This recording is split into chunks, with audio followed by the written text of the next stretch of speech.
ರಾಜ್ಯ ಸರ್ಕಾರ ಜಾರಿಗೆ ತರಲು ಮುಂದಾಗಿರುವ ಮತಾಂತರ ನಿಷೇಧ ಕಾಯ್ದೆಯನ್ನು ಭಾರತೀಯ ಕ್ರೈಸ್ತವ ಒಕ್ಕೂಟ ವಿರೋಧಿಸಿದೆ. ಈ ಬಗ್ಗೆ ಪತ್ರಿಕಾಗೋಷ್ಠಿಯಲ್ಲಿ ಭಾರತೀಯ ಕ್ರೈಸ್ತವ ಒಕ್ಕೂಟದ ರಾಜ್ಯಾಧ್ಯಕ್ಷ ಪ್ರಶಾಂತ್ ಜತ್ತನ್ನ ಮಾಹಿತಿ ನೀಡಿದ್ದಾರೆ. ರಾಜ್ಯ ಸರ್ಕಾರ ಒಂದು ವರ್ಗವನ್ನು ಬೊಟ್ಟು ಮಾಡಿಕೊಂಡು ಈ ಮತಾಂತರ ನಿಷೇಧ ಕಾಯ್ದೆ ಜಾರಿಗೆ ಮಾಡಲು ಹೊರಟಿದೆ. ಕಾಯ್ದೆ ಜಾರಿಯಾಗುವ ಮೊದಲು ಈ ಬಗ್ಗೆ ಮತಾಂತರ ನಡೆಯುತ್ತಿದೆ ಎಂಬುದರ ಬಗ್ಗೆ ಸಾಕ್ಷ್ಯಗಳು ಬೇಕಾಗುತ್ತೆ. ಆದರೆ ಇದುವರೆಗೆ ರಾಜ್ಯದಲ್ಲಿ ಯಾವುದೇ ರೀತಿಯಾದಂಥ ಬಲವಂತದ ಮತಾಂತರ ಪ್ರಕರಣ ಇದುವರೆಗೆ ದಾಖಲಾಗಿಲ್ಲ. ಈ ಹಿಂದೆ ಶಾಸಕ ಗೂಳಿಹಟ್ಟಿ ಶೇಖರ್ ಅವರು ಹೊಸದುರ್ಗದಲ್ಲಿ 40,000 ಮಂದಿಯ ಮತಾಂತರ ನಡೆದಿದೆ ಎಂದು ಸದನದಲ್ಲಿ ಆರೋಪಿಸಿದರು. ಈ ಬಗ್ಗೆ ತಹಶೀಲ್ದಾರ್ ನೇತೃತ್ವದಲ್ಲಿ ತನಿಖೆ ಕೂಡ ನಡೆದಿತ್ತು. ಈ ವರದಿಯಲ್ಲಿ ಯಾವುದೇ ರೀತಿ ಅಂತಹ ಬಲವಂತದ ಮತಾಂತರ ನಡೆದಿಲ್ಲ ಎಂದು ಹೇಳಲಾಗಿದೆ. ಇಷ್ಟಾದರೂ ರಾಜ್ಯ ಸರ್ಕಾರ ತುರಾತುರಿಯಲ್ಲಿ ಈ ಕಾಯ್ದೆಯನ್ನು ಜಾರಿಗೆ ಮಾಡುವ ಹಿಂದಿನ ಉದ್ದೇಶ ಏನು ಅಂತ ಪ್ರಶ್ನೆ ಮಾಡಿದರು.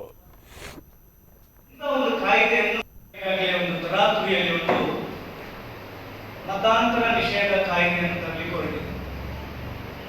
ಇವತ್ತು ನಾವು ನೋಡೋದಾದ್ರೆ ಯಾವುದಾದ್ರೂ ಒಂದು ಕಾನೂನು ತರಬೇಕಾದ್ರೆ ಅದಕ್ಕೆ ಸಂಬಂಧಪಟ್ಟ ಹಾಗೆ ಸರಿಯಾದ ದಾಖಲೆಗಳು ಬೇಕು.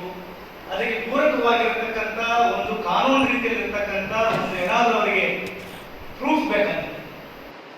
ಇವತ್ತು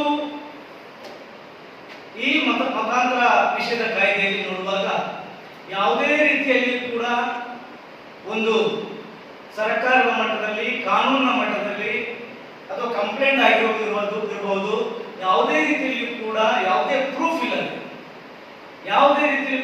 ಇಲ್ಲದೆ ಇಂಥ ಒಂದು ಕಾಯ್ದೆಯನ್ನು ಒಂದು ಸಮಾಜವನ್ನು ಗುರಿಯಾಗಿಟ್ಟುಕೊಂಡು ಮಾಡಲಿಕ್ಕೆ ಹೊರಟಿದ್ದಾರೆ.